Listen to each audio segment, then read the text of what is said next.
Hi, my name is Luke Gross. I'm the owner of Own a Home Solutions LLC. And what we do at Own a Home Solutions LLC is we buy properties for the purposes of holding them. And one of the things that we do and we specialize in is we specialize in buying property for the purposes of lease options.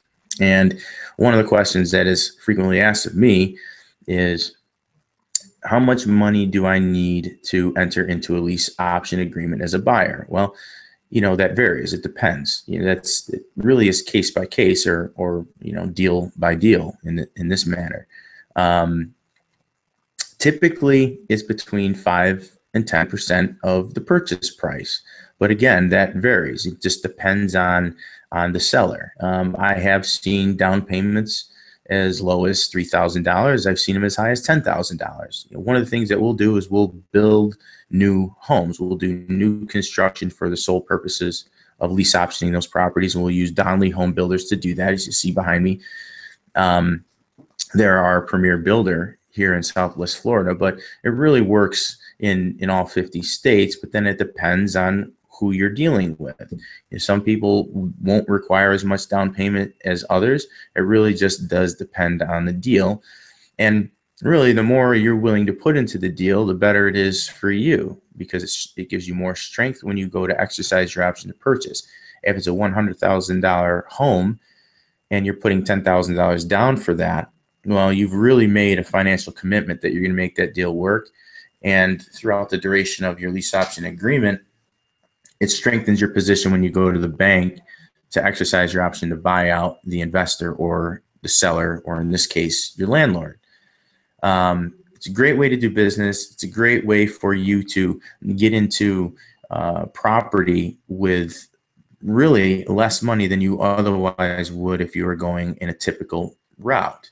Because listen, in the state of Florida, if you were going to use an FHA loan, it's 3.5% down, plus there's closing costs associated with that. So it's not out of the realm of possibility that you're going to spend over $10,000 even with an FHA loan at 3.5% down. But if you enter into a lease option agreement, you are going to save money out of your pocket initially when you enter into that agreement, because you're not having to pay closing costs. The only thing you're doing is coming up with a down payment. And when you get to the end of that, or towards the end of that lease option agreement, the amount of money you put into that via the down payment and the amount of money that is allocated towards a future purchase from your monthly payments, it all goes towards the actual purchase of the property, which the bank will recognize as legitimate down payment money. So you're saving money. Basically, you're putting money into a future purchase of this property. And when you put that much money into the deal, you really are making the commitment that you're going to buy that property at some point during the duration of that contract. So what you can do is, to get more information about how this works, is you can go to my website, lukegross.com, or LUKEGROSS.com. You give me your name and just give me your email address, opt into my site, and I'll send you a free copy of my ebook. It's Rent to Own Your New Home. It's a guide for prospective home buyers. It gives a lot of detail to buyers on how lease option works, how much money you have to have down, and basically how the whole process works for you. So thanks for watching the video. I appreciate it, and I look forward to hearing from you. Thanks.